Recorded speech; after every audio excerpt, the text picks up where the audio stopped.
Sonia, issues तो चलते रहते हैं, जी, ये तो जी। होता है, ये इंटरनेशनली भी हम Yeah, सुनते हैं, it's part of ऐसा the होता work. है। प्रोजेक्ट को सफ़र नहीं करना चाहिए, जी, और वो बिल्कुल। सोनिया भी यही बात कर रही है कि उनका प्रोजेक्ट से कोई इस तरह का गिला नहीं है बिल्कुल कि, भी नहीं। और she is owning her project, उन्होंने काम किया उसमें, और वो सबको कह रही है कि सब फिल्म जाके देखें। आई थिंक ये बहुत कमेंडेबल बात है। सोनिया, एक और ऑफ कोर्स टिच बटन में वीव गॉट फिरोज एंड दादल, आपकी जो दूसरी फिल्म है जिसमें आप बॉक्सर प्ले करी हैं, उसमें मोहसिन अब्बास हैदर हैं। दोनों के ऊपर ही डोमेस्टिक वायलेंस की बड़ी सीरियस एलिगेशंस हैं, एंड यूर समवन कि आप हमेशा बहुत वोकल हैं इन मामलात पे, आप बड़ा स्टैंड लेती हैं, इवन किरदारों को लेके जो आप प्ले करती हैं, आप बड़ी उस पर गहरी एक सोच और नज़र रखती हैं। So how do you see this development regarding Feroz and Mohsin? What's your take on this? देखिए हसन, एक कुछ चीज़ें बहुत पर्सनल भी होती हैं। फ़िरोज़ और मोहसिन दोनों मेरे कलीग्स रह चुके हैं। बात यह है कि मैं वाकई इसके अगेंस्ट हूँ कि ऑब्वियसली डोमेस्टिक वायलेंस तो होना ही नहीं चाहिए। ये तो बहुत ही अजीब सी बात है, ये तो बहुत इनह्यूमन बात है। लेकिन मैं उन लोगों के घर के मामला पर्सनली नहीं जानती। बहुत दफ़ा ऐसा भी होता है, बहुत सारे हमने ये चीज़ें भी देखी हैं कि बहुत सारी चीज़ों को एग्जैजरेट भी किया जाता है। तो अनलेस कि मुझे पता हो कि एक्चुअल बात क्या है, तो मैं इस बात पे कमेंट नहीं कर सकती। सिर्फ ये देख के कि वो मैंने पिक्चर्स देख ली हैं तो अच्छा, यही एक विक्टिम है और वो कल्प्रिट है। हम इस तरह से नहीं उस चीज़ को ले सकते जब तक कि मैं खुद ना देखूं और ख़ुद दोनों पार्टीज से बात ना करूँ और मुझे पता हो कि अच्छा एक्चुअल रीज़न क्या था इसके पीछे। तो इस वजह से शायद मैं इस बारे में नहीं बात तो करूँ। मोहसिन और फिरोज़ दोनों के साथ आपने काम किया है, कभी आपकी बात हुई, या बाद में अभी जैसे ये फिरोज़ की बात हुई, आपने फ़ोन उठा के कॉल करने की कोशिश की हो, पूछने की कोशिश की हो, बिकॉज आई एज्यूम कि आपकी दोस्ती होगी फिरोज़ के जी, साथ, जी, जी, जी। ऐसा कुछ हुआ? फ़िरोज़ से दोस्ती है मगर इतनी नहीं है कि मैं पूछूं कि क्या चल रहा है। बट ये कि जब बीच में इन लोगों की सेपरेशन की बात चल रही थी, मैंने पूछा था तो ही वाज लाइक नहीं सब ठीक है।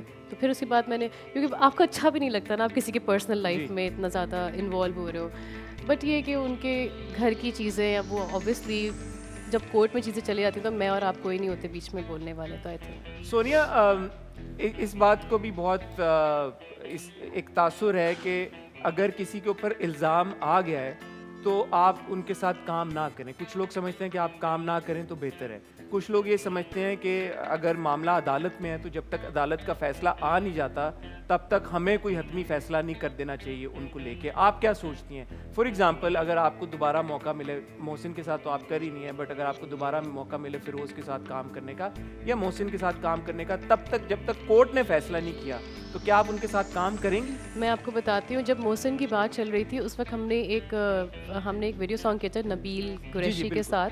बहुत अच्छा था वो, ऑनर किलिंग पे ही सॉन्ग था और वो मियामी फिल्म फेस्टिवल में अवार्ड्स भी मिले उसे। तो वो सॉन्ग लिटरली 2 साल तक वो फंसा रहा सिर्फ इस वजह से क्योंकि मोहसिन का केस चल रहा था। प्रोड्यूसर्स नहीं चाहते थे कि कोई भी कंट्रोवर्सी बने इसको लेके, हालांकि छोटे सा शॉर्ट था उसके। और मैंने उस टाइम पीरियड में ये चीज़ देखी कि उसको हर जगह से कैंसिल आउट कर दिया गया, उसको चैनल से निकाल दिया गया, उसको प्रोजेक्ट्स नहीं दिए जा रहे थे। तो मतलब आई मीन ठीक है ये बात कि अगर किसी मियाँ बीवी के बीच के रिलेशंस ख़राब हैं, ठीक है, आप आपस में उनसे बात करें, लेकिन आप किसी का रिस्क तो नहीं छीन सकते।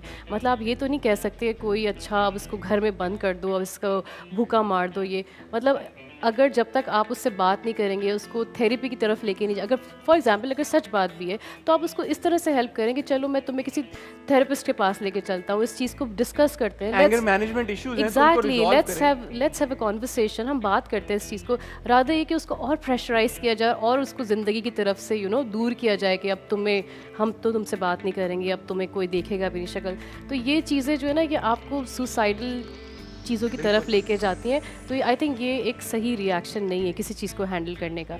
बाहर भी आप देखें प्रिजनर्स होते हैं तो उनकी प्रॉपर उनको काम दिया जाता है, वो काम कर रहे होते हैं, वो अपनी लाइफ को नॉर्मल तरीके से, रादर यहाँ पर जो मारे खा रहे होते हैं उससे इंसान और वायलेंट होता है, बिल्कुल सही बात। तो this I think this is not the right approach. Rehabilitation बहुत ज़रूरी Exactly, है और exactly. प्रिजनर्स की होती है। अगर बिल्कुल। कोई क्रिमिनल ऑफेंस भी करता है तो उसकी एक सर्टन मियाद होती है, बिल्कुल। जेल अगर होती है तो बिल्कुल। हर एक क्राइम का अपना एक टाइम पीरियड होता है, बिल्कुल। और उसके बाद कोशिश ये होती है कि उन प्रिजनर्स को या जो भी मुजरिम है उनको सिखाया जाए, बताया जाए और कैसे बेहतर सिटीजन बनाया जाए। बिल्कुल, तो अगर आप absolutely. बिल्कुल उनको स्ट्रेट ऑफ कैंसिल कर देंगे तो फिर हम तब्दीली कैसे लेंगे? बिल्कुल। और मैंने ये भी देखा कि मोहसिन के पास ऐसा भी टाइम आया था जब वाकई उसके पास पैसे तक नहीं थे खाने के लिए।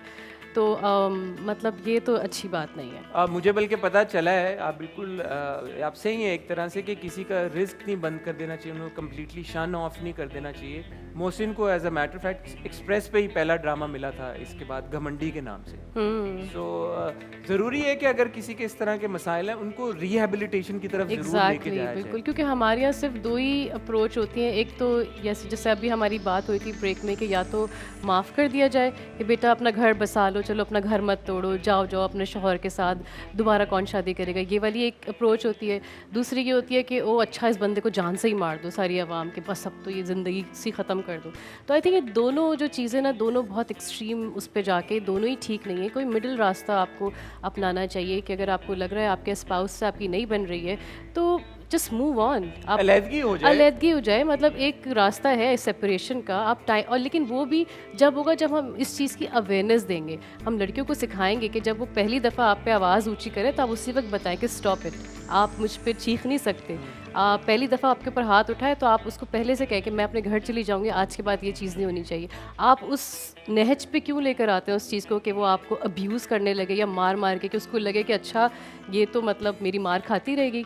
बट कभी कभी और इसका भी एक तरह से इल्ज़ाम सोसाइटी के ऊपर ही जाता है कि लड़कियों को इतना डरा के रखा जाता है। Exactly, हाँ। इतने लंबे अरसे से लड़कियों को ये बताया गया है, ख़वातीन को, कि मर्द का घर ही तुम्हारा आखिरी घर है जी। और there is no option, Exactly. तुमने वहाँ से निकलना ही नहीं है। बिल्कुल, तो वो भी डरी सहमी रहती हैं और फिर वो मार खाती भी रहती हैं बहुत सारे केसेस में। तो ये चीज़ समझाना बड़ा ज़रूरी है बेटियों को कि शादी अगर हो गई तो इसका ये मतलब नहीं ये कुल आखिर आपकी ज़िंदगी का है, मतलब जिंदगी ख़त्म नहीं होती। ख़त्म नहीं होती। आपके अगर एक स्पाउस अच्छा नहीं है, नहीं बन रही, तो दूसरा रास्ता होता है, दूसरी शादी भी एक ऑप्शन होता है। और इसमें ये कोई टैबू नहीं है, ये अच्छी बात है। रादर कि आप अपने बच्चों पे गलत इन्फ्लुएंस क्रिएट करें, उससे अच्छा है कि खुश सलूबी से आप अलग हो जाएं और कोई अच्छे पार्टनर के साथ अच्छी ज़िंदगी गुजारें। और किसी भी स्पाउस के गलत एक्शंस की अकाउंटेबिलिटी ज़रूर होनी चाहिए। ज़रूर होनी चाहिए, ज़रूर होनी ऑन चाहिए। टाइम, हाँ, इंसाफ मिलना चाहिए। जी।